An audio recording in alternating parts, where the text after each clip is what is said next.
that word joy is very important there. I realize so many times in my life that it's the anticipation of being virtuous is where the virtues seem dreary. They seem like a drudgery. Right. Because you're not virtuous yet. Exactly. And the more you practice it, the more you do realize it's a joy.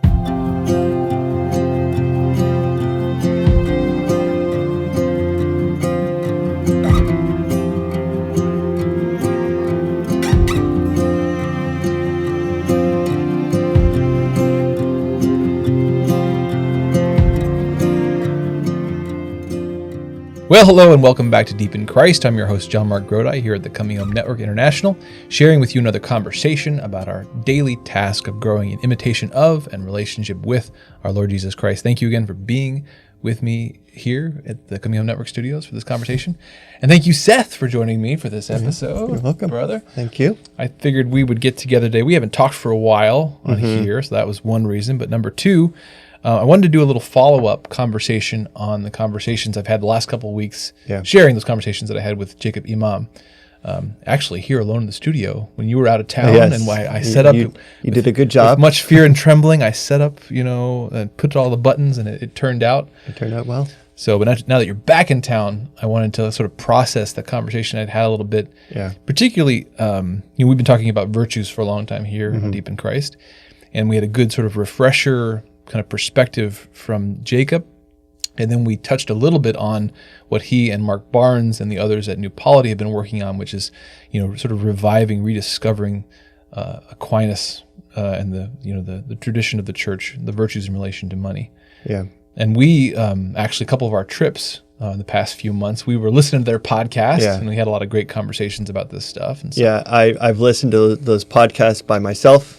I've listened to them with my wife, and we've listened to them together.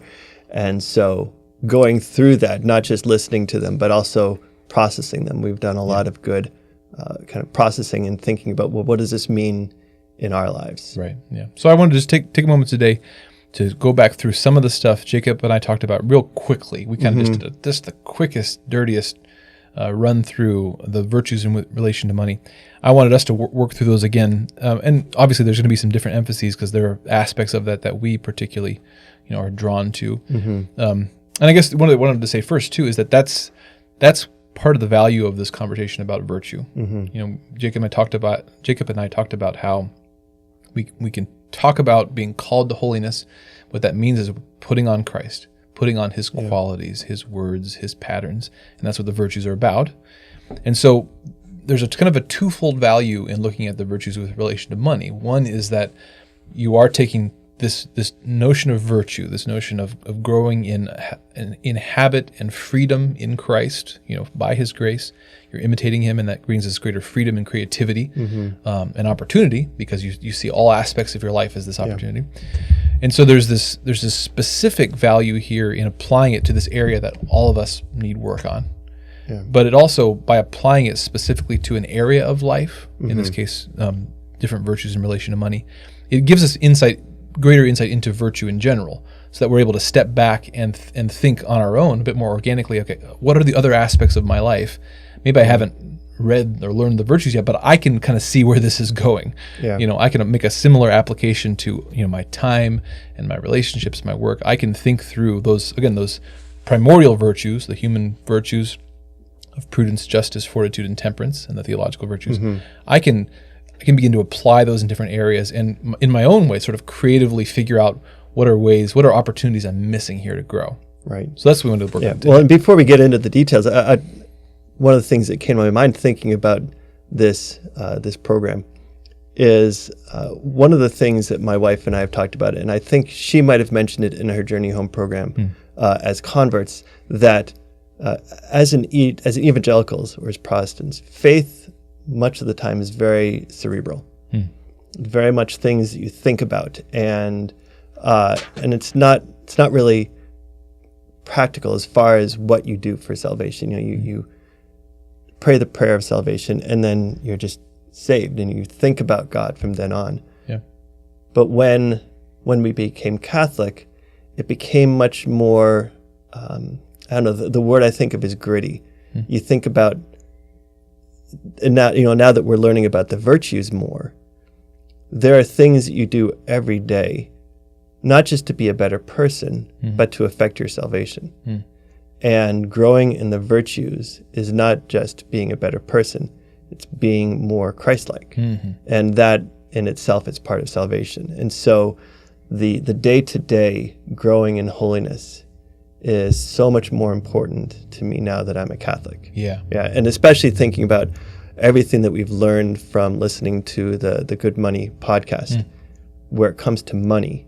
Money is something that we all need work in, especially here in America. And I think that there are so many lessons that we've learned that I'm still processing. How do I apply that to my life? Yeah, I'm right with you on the difference that kind of the virtue stuff makes in your life. I think one thing that Jacob and I talked about last time was, sometimes again we can have the faith in theory, and the kind of the instinctive way we translate that, into what this might look like for our lives, sometimes comes to us in the form of, a lot of sort of dreary obligations.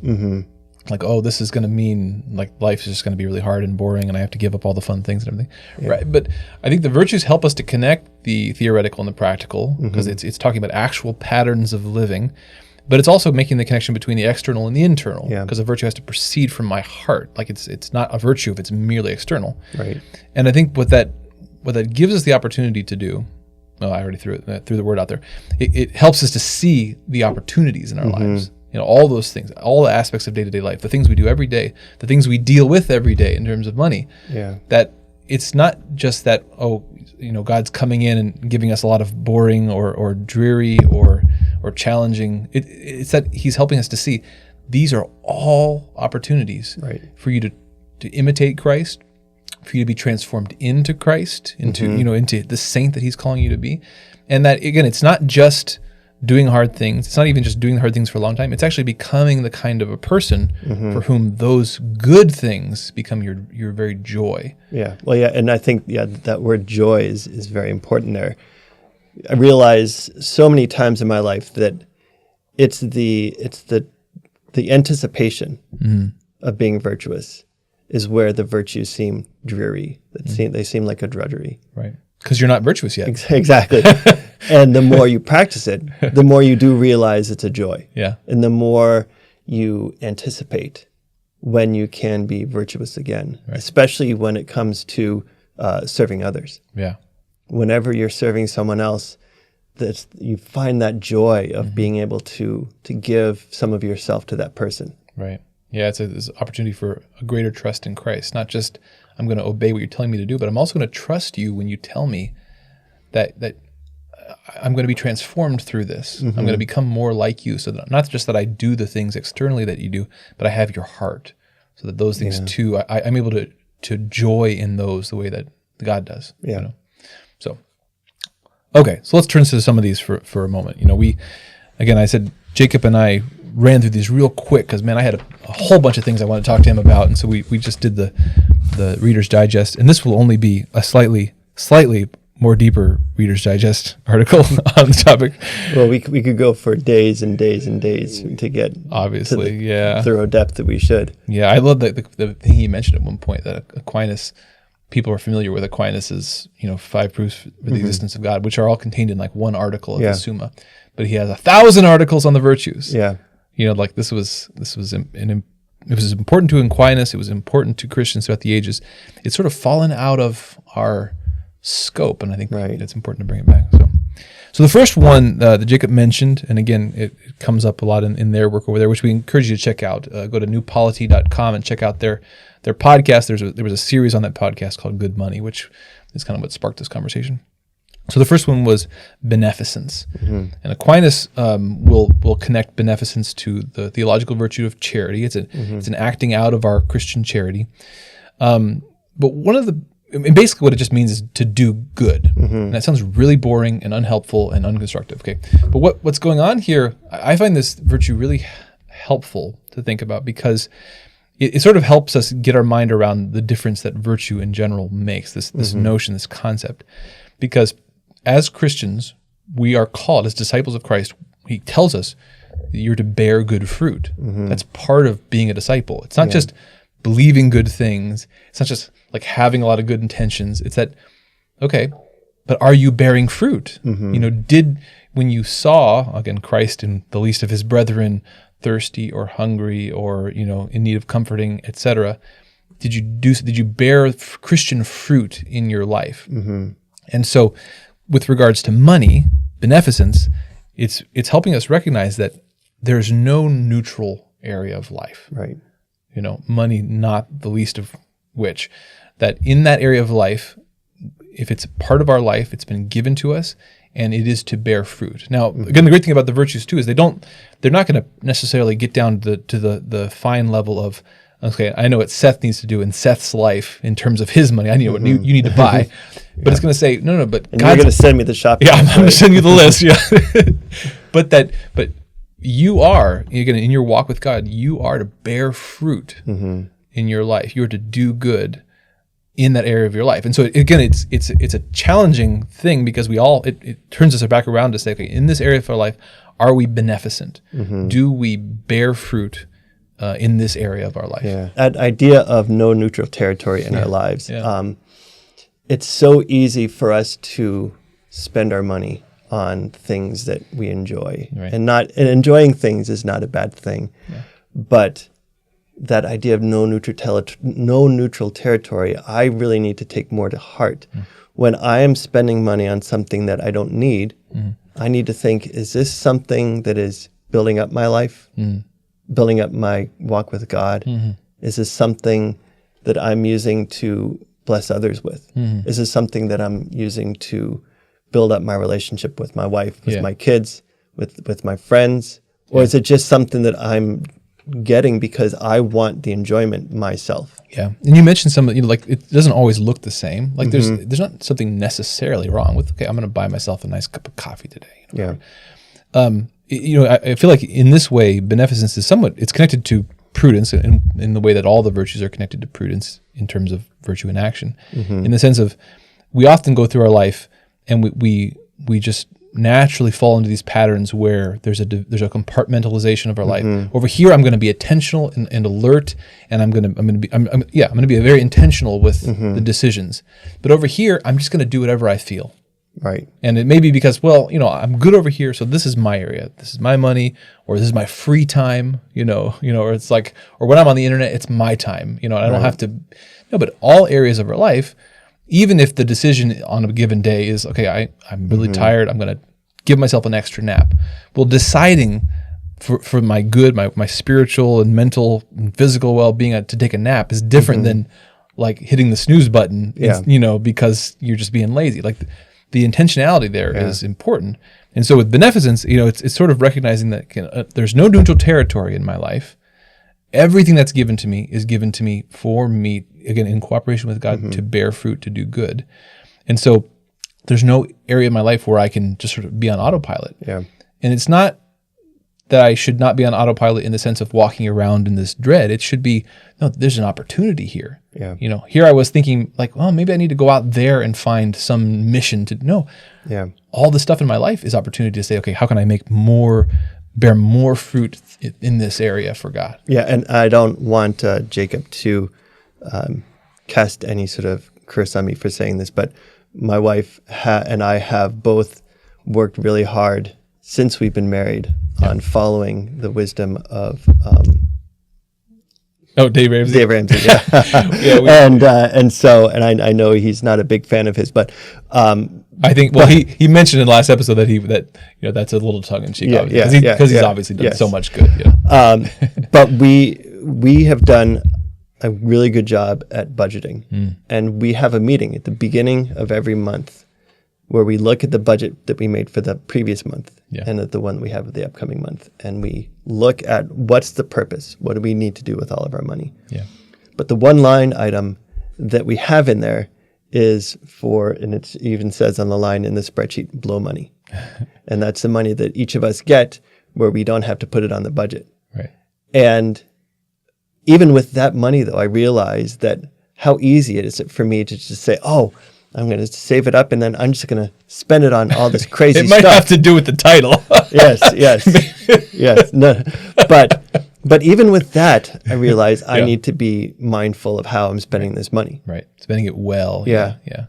I was thinking it connects a little bit with the conversation Father Peter and I had a few weeks ago in terms of like free time. Like, we know that we need time off work, time when we're not active, but sometimes again we interpret that instinctively, unconsciously as, now this is blow time. This is rather than no, this should be time to reconnect with God, to really actually rest if physically we need rest. And then sometimes we often blow that on things that precisely are the opposite of restful and restorative and reconnective. And so, like you spend hours sitting in front of your computer playing some sort of a game, and you go into it thinking it's going to be restful, and then 3-4 hours later you finish, you're like, oh my goodness, my brain is overwhelmed, and I'm more tired than I was when I started, and I shouldn't have done that. It's almost like the virtual version of eating a huge bag of chips, the whole thing. You're like, it's going to be great, and then you finish, and you're like, why did I do that? I've made a terrible mistake. Yes. A couple of things I wanted to say about beneficence. Number one, I think I was actually on one of the guys' podcasts over at New Polity that the comment was made, and you know how much I love the virtue of prudence, how much we've talked about it here on Deep in Christ, that prudence, and this is a loose paraphrase of what was said, prudence is not about, it's about how, not whether, to live out the gospel radically. Yeah. Sometimes people misinterpret prudence as this question of, whether or not I'm going to be courageous, whether or not I'm going to step out there. Yeah. And as we've talked about here, that's not what it is at all. What they're thinking of is being timid. Yeah. And not being prudent. That's not what prudence is. Yeah. Prudence is saying, no, I am called to be holy, to be a saint, to do great things for God, to be all in with God, to rest fully on His grace, but to accept that that's a calling to do great things. The question is how best to do that. Yeah. So it's not whether, it's how. Well, and one portion of it is being calculating. And when people hear calculating, they think of the person that's just, I'm just going to think with everything. And someone, like you said, is not courageous. That someone is courageous is just someone that just steps out and does something. Right. But that's not prudent. It's not wise. Right. To step out and do something without thinking about it. Yeah. Again, you're called to be courageous. Yeah. But prudence is aiming that cannon of courage towards the proper object. And so the connection here, again, the reason I was thinking about this specifically is because we have in the gospel this image of the rich young ruler who comes to Christ, and he says, I've been living a pretty good life, I've fulfilled all the commandments and everything. And then Christ, of course, looks at him and loves him and says, now sell all you have and follow me. And he's devastated or at least confused by that, or not sure he can't quite bring himself to do it. But what's funny about that verse is that we read it and we often rule ourselves out of that verse, right? Because we're not in that position. We can't imagine that verse applying literally to us, because I'm a father and a husband, and I can't actually sell everything I have and go follow Jesus, because Jesus has also given me a wife and children, and now relatives that we're taking care of. The stuff that I have is for them. Yeah. But that doesn't. But again, sometimes we read ourselves out of that verse because we can't see it applying. And the point here is no.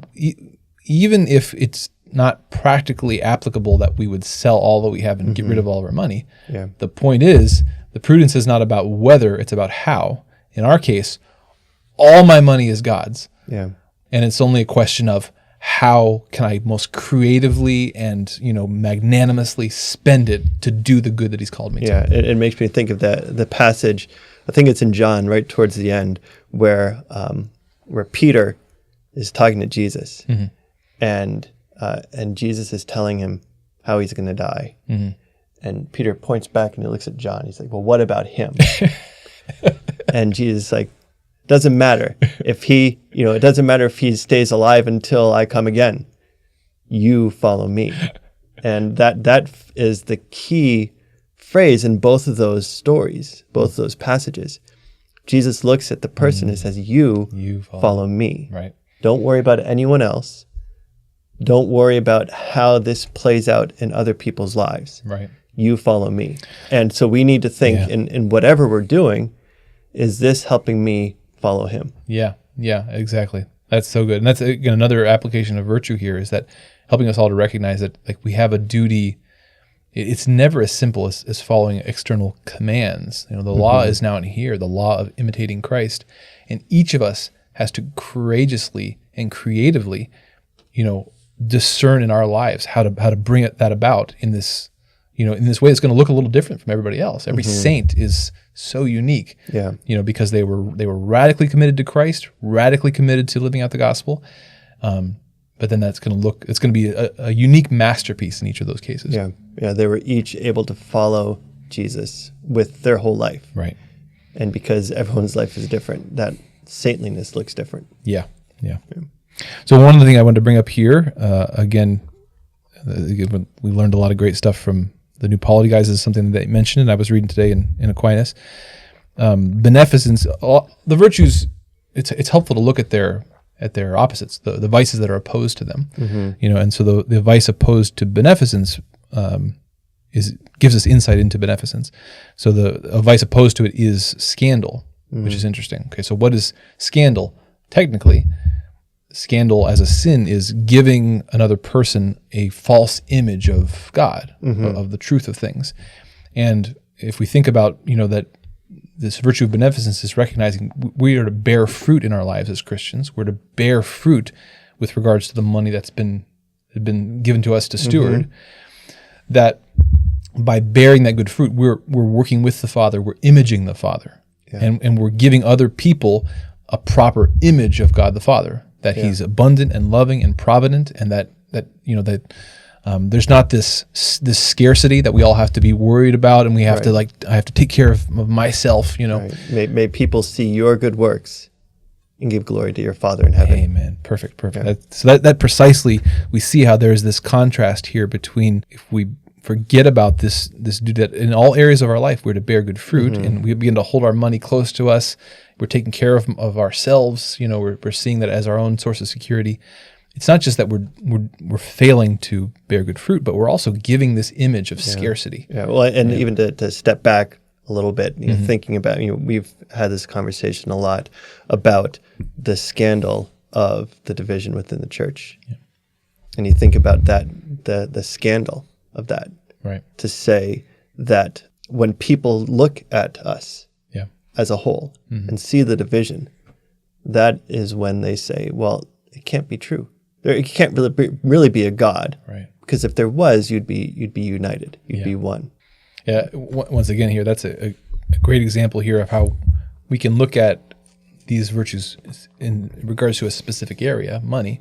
But as we do that, we get more insight into the virtue itself, and we're able to step back and say, okay, the vice of scandal, like where else in my life, in the lives of people around me, where are we all are involved in that, in the way that we use, again, our time, our money, our relationships, our use of technology. How are we causing scandal to and to go back to the virtue of prudence. At any moment, we need to look at our lives. Are we causing scandal? And what we shouldn't do is to say, you know what, I'm a scandalous person. I guess that's just who I am. I'm a terrible guy. It's up. There's no hope for me. Right. But to look at that and say, okay, well, what have I been doing that is creating scandal? How can I change that so that I can be beneficent in whatever I'm doing? Especially where it comes to spending money. Yeah. Well, let's continue along that path then. Okay, so beneficence is the first one. Liberality, liberalitas. Again, so right off the bat, as we mentioned in that last episode, we're not talking in terms of these political categories we often hear, or these ideological categories. We're talking about the liberalitas, this quality of soul that's connected to freedom. This freedom of soul. In fact, I want to actually, really insightful. This is from Aquinas' one of his many, many articles on virtue. This is from the second part of the Summa, question 117, article 2. And he writes, I answer that, according to the philosopher, which is Aristotle, it belongs to the liberal man to part with things. Hence, liberality is also called open-handedness, largitas, because that which is open does not withhold things, but parts of them. The term liberality seems also to allude to this, since when a man quits hold of a thing, he frees it, so to speak, from his keeping and ownership, and shows his mind to be free of attachment thereto.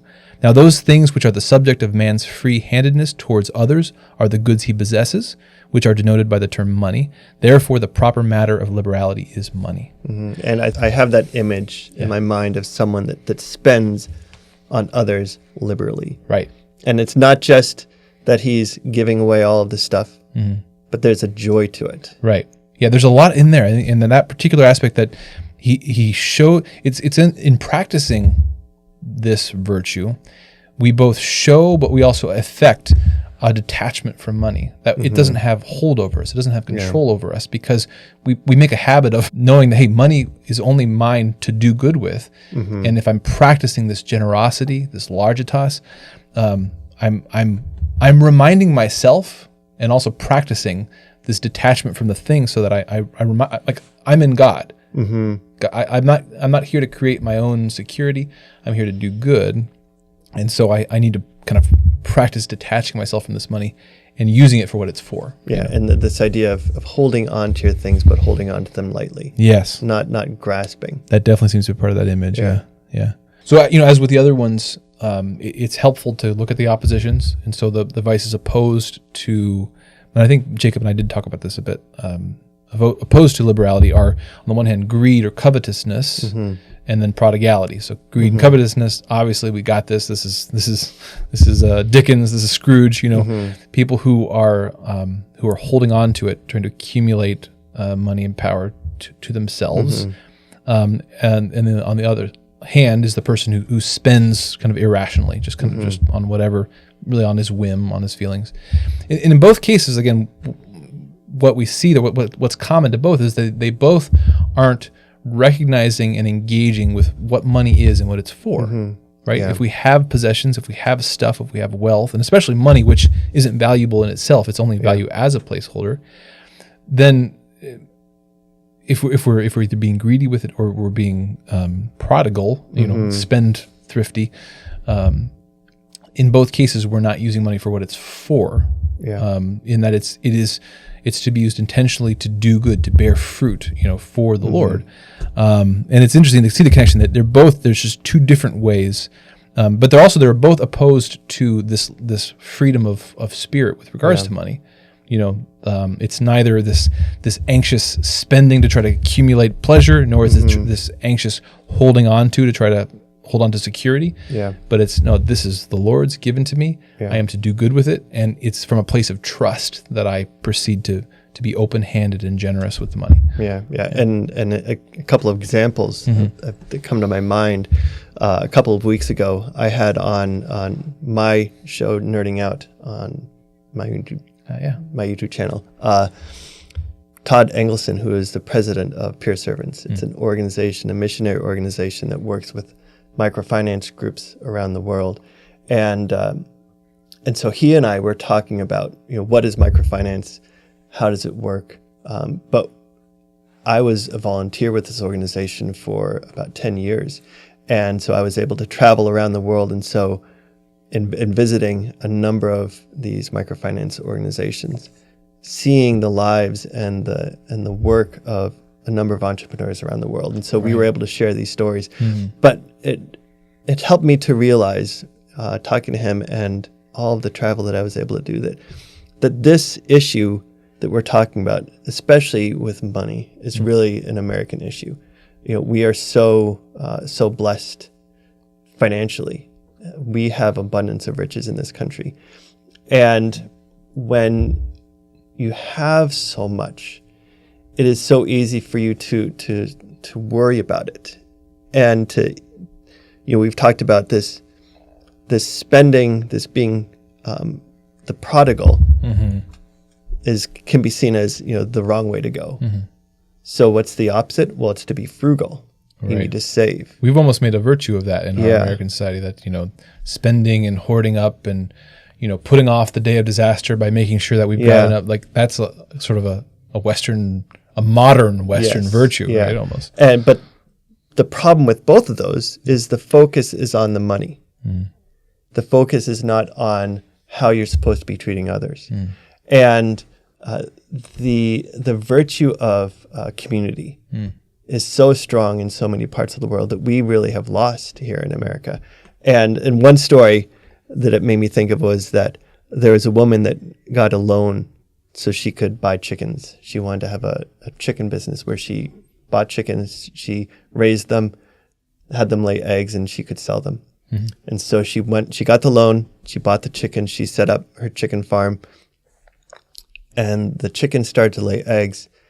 And in her joy with this ability to have this business and to support her family, she took the first 24 eggs and she ran and she gave them to her pastor because she wanted to be able to bless him. Right. There's another story that Todd shared about a meeting that he went to in Nigeria that had a number of entrepreneurs. It's a large meeting where they were talking about the process of getting these loans. And so the loan administrator stood up and was telling them all the details about the process of giving the loans, having them repay it back, paying interest. And the interest on these loans is far above what we would pay here at a bank. Yeah. It's far below what you would pay for a loan shark.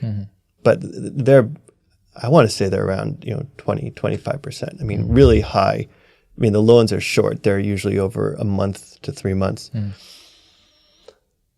But the loan administrator stood up and he said, well, we just want to let you know that we want to be able to bless others as well, not just through what we're doing here, but we're going to take 10% of the loan interest that we get, and we're going to use this to support others. And I remember at one point this was in central Nigeria, and they were using that interest to support missionaries that were going into the north. It was a majority Muslim part of the country. Right. And so one of the entrepreneurs stood up. He said, well, I think that's a great work. I think you should charge us this much more interest because we want to support more missionaries.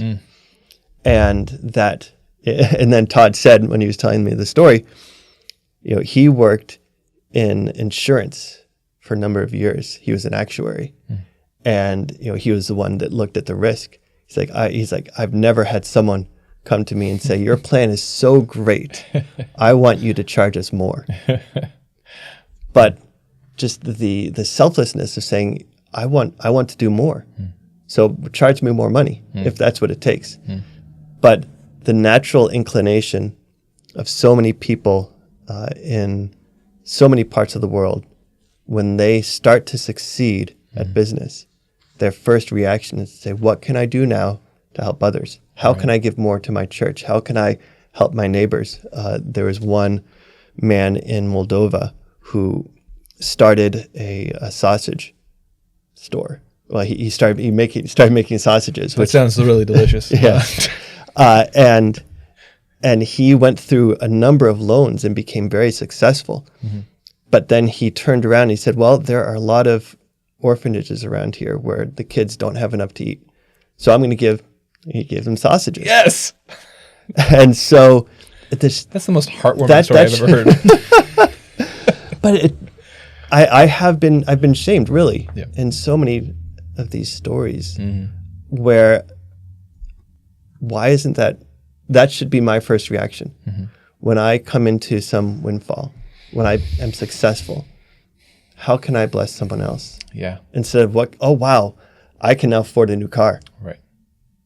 Right. And this is once again the importance of this conversation about virtue, because when you encounter people like that, you recognize that this wasn't an isolated event in this person's life. It's that person, by choice, perhaps also by circumstance, like when you don't have as much, maybe perhaps it creates a situation where people have to be more sharing, but both by circumstance and by that person's choices, the place they've brought up in, they've become habituated to being generous, to being open-handed, to saying, you know what, you can't. Well, what's the old line? You can't take it with you, so what good is it? Unless you're doing good. Right. And so that it just comes more natural, and that's what we're aiming at in terms of virtue, But recognizing that, like, I guess, it's funny you brought up Dave Ramsey earlier. Jacob, joked last time. It is kind of tongue in cheek because obviously much they agree with him. The one point that they perhaps take umbrage with is this sort of live like no one else. You can live like no one else. If what that translates into is that, well, I'm gonna be real kind of careful and stingy now, and then later on I'm going to be really generous.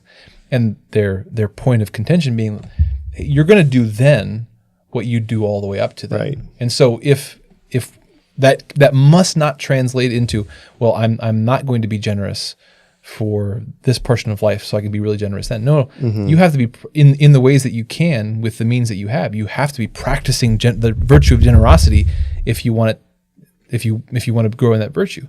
And so, yeah, sometimes we look at other people's actions and we say, well, I can't do that. I can't give away all that I have and give to the poor. I can't do these big things. So we excuse ourselves all the little ways we could be creatively practicing this generosity. Yeah. Well, and the one episode that my wife and I, JonMarc and I listened to, and I listened to it myself a number of times, the hardest episode in the whole Good Money series was the episode on the 401k. And one of the things that they hit on a number of times in that episode, as well as a number of other episodes, is that we live in a society now where we have so many systems that are built up so that we only have to think about ourselves. We don't have to rely on others. And one of the, like you were saying, thinking about people that live in other countries where they don't have access to that much wealth or capital, or the safety nets. You have to rely on your neighbor. You have to rely on your family. And so, we've had a number of conversations, and we are trying to have more conversations with our men's group, with our families. What can we do to be able to rely on each other more? And will this ever come to the point where we give up our retirement? I don't know. It's possible. But the most important thing in that conversation is, what can we do for each other? How can we change our own lives so that we can trust you to help out, and you can trust me to help out this community that we're trying to build, that we can trust each other and help each other. And then how can that impact our own financial decisions? Again, this is all another really important aspect of this to me, that this conversation about the virtues with relation to money has helped me realize that oftentimes our money and our monetary systems, our insurance, or things like that, are so many ways of masking what you might call a practical atheism. So I'm not a theoretical, or I don't say I believe they don't believe in God. I don't hold that when we don't. But do we live like that in practical ways? In other words, do I really live as if, I think God will take care of me. I think I believe what Christ tells me in the New Testament, but I got to be real. I'm not really sure if I do. So I need to make sure I have all this stuff in place, all these barns full of grain in place to make sure that calamity could never befall me. And so we have to examine that. Like, do we use these things not merely prudently, but as ways to make up for a lack of faith in God? And again, this doesn't mean that you forsake prudence. You still have to be reasonable, but it's to say that the highest value in my life can't be my security, making sure that I'm okay in this life, and with generosity and doing good only kind of bringing up the rear. It's got to be, no, I need to be boldly trying to do good and relying more that, this worldly security is not what my life is about. I trust that God will bless and take care, in the end, as I trust, as I do good, as I fulfill my vocation. The story that I like in this regard is, you can be in a plane with the door open, staying there looking, 12,000 feet down at the ground. You can say, I trust in the parachute that's on my back. But you're not going to show your trust in the parachute until you jump out of the plane. So that's the same thing. We can say that we trust God to take care of us. But are we going to make the bold decisions that are really going to put ourselves out there to say, no, really, God, I trust that you're calling me to do something. I'm going to do it. I'm going to trust that you're going to take care of me. Yeah, and we can say it, but it's actually doing it is where we actually discover. You discover who you are and what you do. You know, a tithe is a great example of this. You know, we're all familiar with the concept. But, you know, when you actually have a budget, when you practice the virtue of being prudent and looking at the real picture, as you and Michelle do, and then you look at that budget and you say, okay, well, what would be a tenth of this? Yeah. That we would give to God first. And it's a good exercise to not just consider, but actually do, because in doing that, you look at the paper and you realize, okay, if I'm looking at this from a worldly perspective, from a human perspective, then this doesn't make sense, because I could do a lot more good with that tenth. Yeah. You know, I could do more good things. I could do more virtuous things. Yeah. But the question is, do I trust in God enough to say, you know what? It's more important that I'm relying on Him. And so to be sure that I'm not harboring some practical atheism, I'm going to start right off the bat. That goes to God first. Yeah. I'm going to do charitable good, give to the church, give to the parish, first. Yeah. And then with what's left over, I'm going to trust, Lord, you will help me stretch to make this work for what I need. You know? Yeah. So one of the things that we have in our budgeting process, but also just in general, you know, how we deal with our money is we have, and I highly recommend this if you struggle with tithing, is do the auto payment. Right. Yeah. It just comes out of your account, goes right to the church. So we have the auto payment to our parish. Yep. That's our tithing. We also have an automatic deduction from our checking that goes into a savings account that's just for giving. And we had this time a couple of weeks ago where we looked at that account like, oh my goodness, there's a lot of money in there. What can we do? Who can we give this to? Right. And that joy, that freedom of be like, you know what? We put this money aside to be generous with it. Who can we give money to? Yeah. You know, we just started a new campaign for with Brother Rex for the Friends of the Little Portion Hermitage. Yeah. And so he is still in the process of looking for property in Maine to be able to start a hermitage and eventually, hopefully, build a larger hermitage, have a place for people to come on retreats. Yeah. But he started this. We started a new campaign just because of the issues of, you know, reality price, the harsh reality of reality right now. Reality, yes. So we started the new campaign, and then I looked at this account, and I said, you know, we got a lot in here. Let's give some to him. Right. You know, the joy of being able to say, you know what, we have put this money aside to be generous. Let's give it away. Right. That's great. So that's, again, liberality, and I started somewhere in there started using generosity. It's a pretty interchangeable, I think, with that virtue. But again, there's lots of things around it. This sort of freedom, this open-handedness, this detachment that's affected by it. There's just a lot there, and so again, we're just scratching the surface on these. newpolity.com. They have a great discussion, or you can dig into the Summa. If you go to newadvent.org, you look at the Summa. All the documents of Aquinas's huge magnum opus, the Summa Theologica, are on there, and it's the second part of the second part that actually has all these treatises, all these articles on the virtues. But when we go just a little bit farther, another virtue that has come up in that conversation is this virtue of magnificence, and you know it's the virtue of the rich person using a large sum of money to affect a very substantial change. You know, building a monastery, building a cathedral, you know, helping a town or something like that. None of us are rich, so we can just move on to this one. Well, but so if there are any rich people out there, there you go. That's right.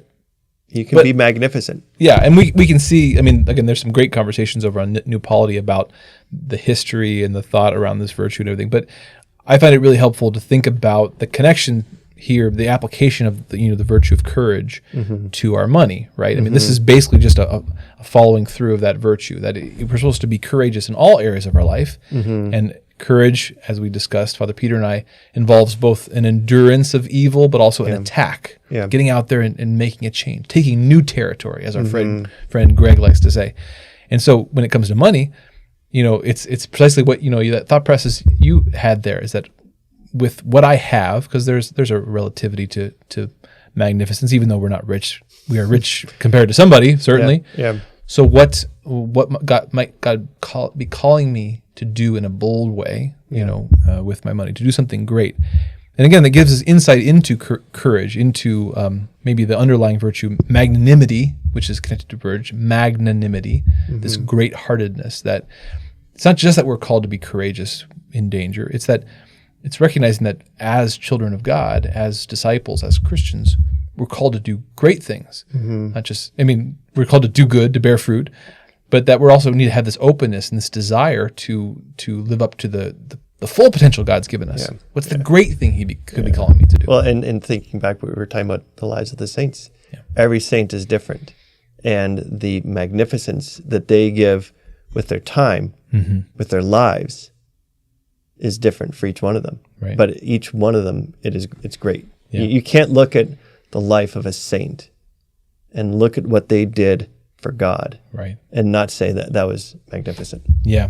What else I want to say about magnificence here too is that sometimes part of what happens when we live the life of virtue, when we imitate Christ, as we talked about at the beginning, is we're being transformed into somebody different. So from my current vantage point, when I consider making a life change, or I consider some great thing that God might be calling me to do, it's not just that those things might look a little difficult and intimidating, because I'm not yet virtuous, and we don't know how it might look when God has worked on us a bit, when we've given Him permission to work on us a bit.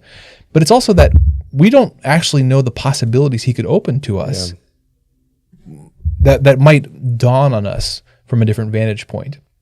Our ability to creatively and openly and boldly be open to some great thing that Christ wants to do through us might look very different if we've actually practiced liberality, if we've actually, taken to heart beneficence, if we've actually, been practicing these, thinking through these. Well, God is working on our heart. Who knows what we might see when we look out on our life? Well, that's a great lesson of the parable of the talents. Yeah.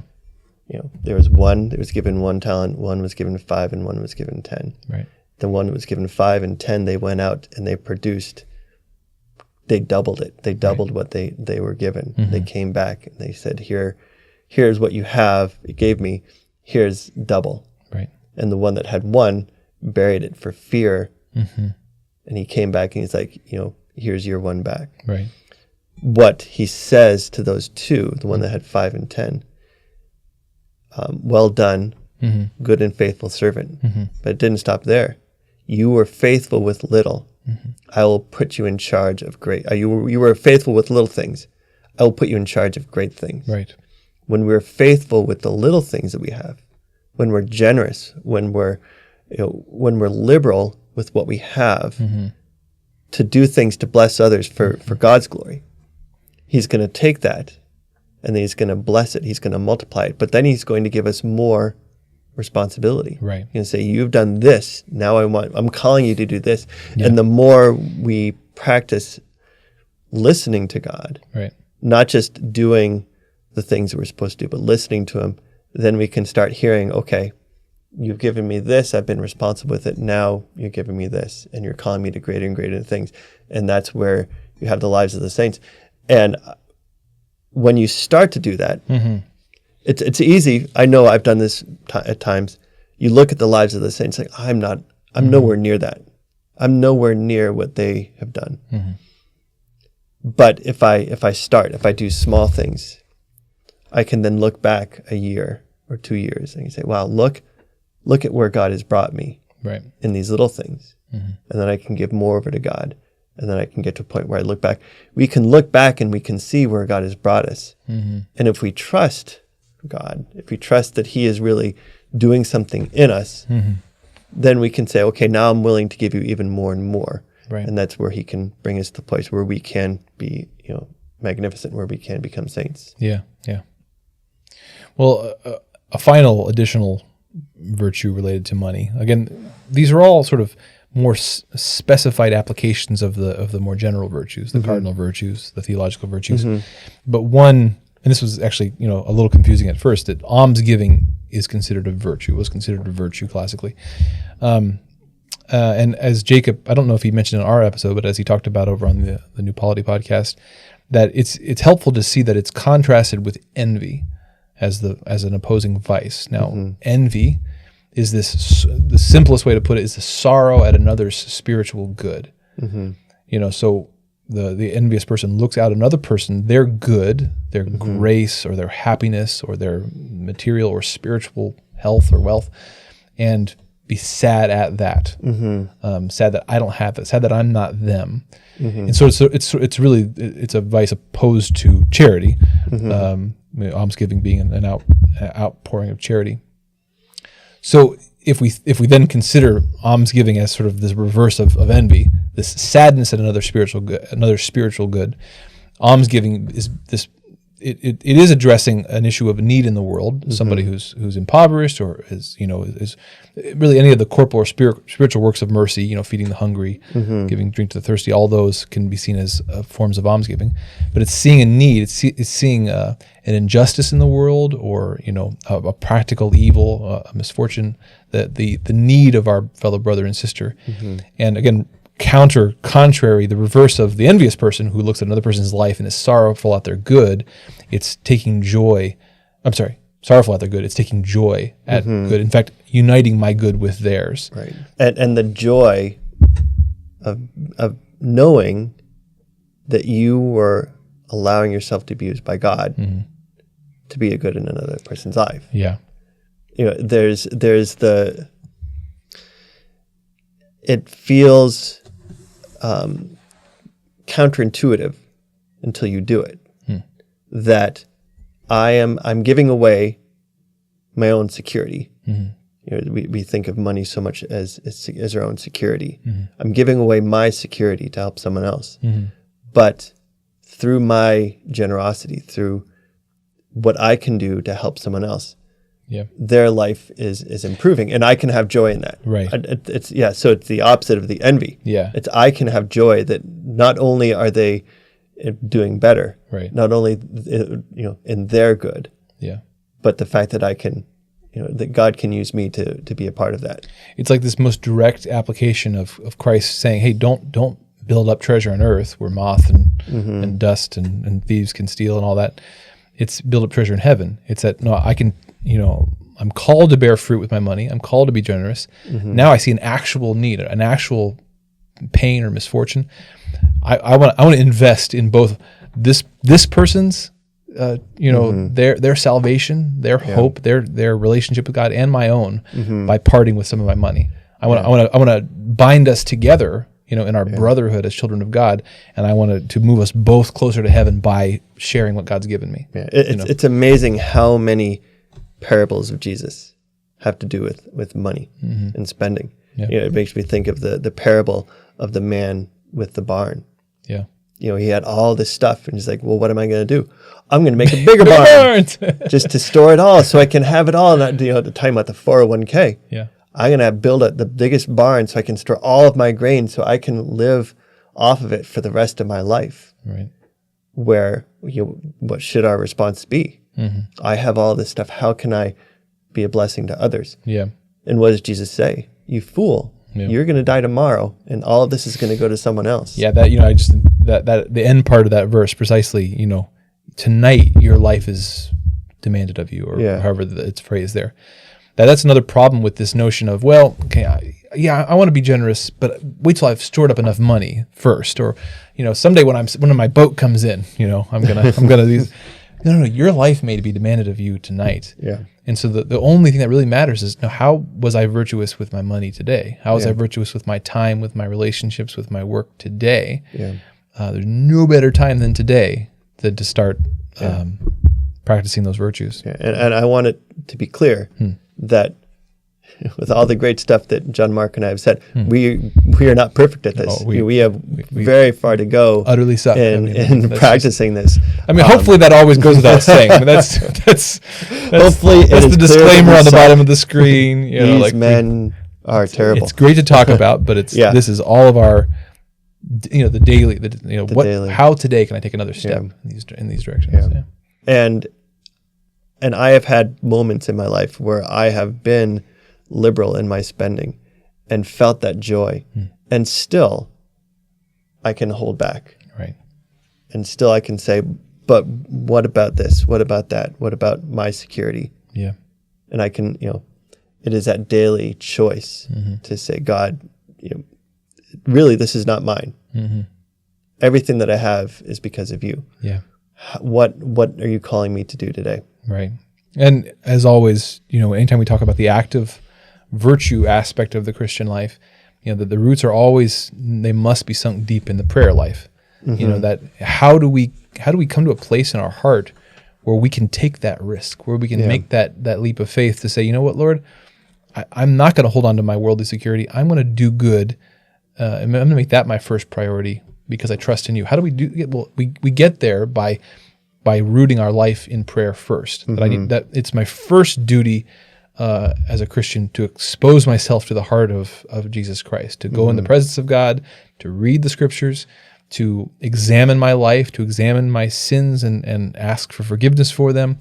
It's only from that place of being in the presence of God, receiving from Him, being formed by God. It's only from there that we can then turn back out and say, okay, there's a new step, a new bit of territory in this area of my life that God's calling me to take today. Yeah. So, sounds good. Thank you, brother. Thank you. And thank you for joining us for this episode of Deep in Christ. With my colleague Seth Paine. You can check out his work outside the Community Network at thatnerdycatholic.com is the best place. Nerding Out is the new series I'm working on. It's both on YouTube, but also out as a podcast. Yeah, and he had a good conversation lately about peer servants with Todd Engelson. So that's cool. Check that out. Once again, the Coming Home Network is this network of people who have come to embrace Catholicism, Christians from all backgrounds who have come home to the Catholic Church, home as they see it. You may not see it that way, but if you're asking questions, if you're considering becoming Catholic, this is your network. So visit www.CHNetwork.org. A lot of resources and videos and articles there for you. But also our online community at community.chnetwork.org. That's the best place to follow this and other shows that the Coming Home Network puts out, as well as to journey along in this daily walk with Christ with a community of Christians like yourself. So check that out. Once again, I hope you enjoyed this discussion. Hope it was edifying and encouraging to your spiritual life. Stay close to Jesus today, my friends. We'll see you again next week. God bless.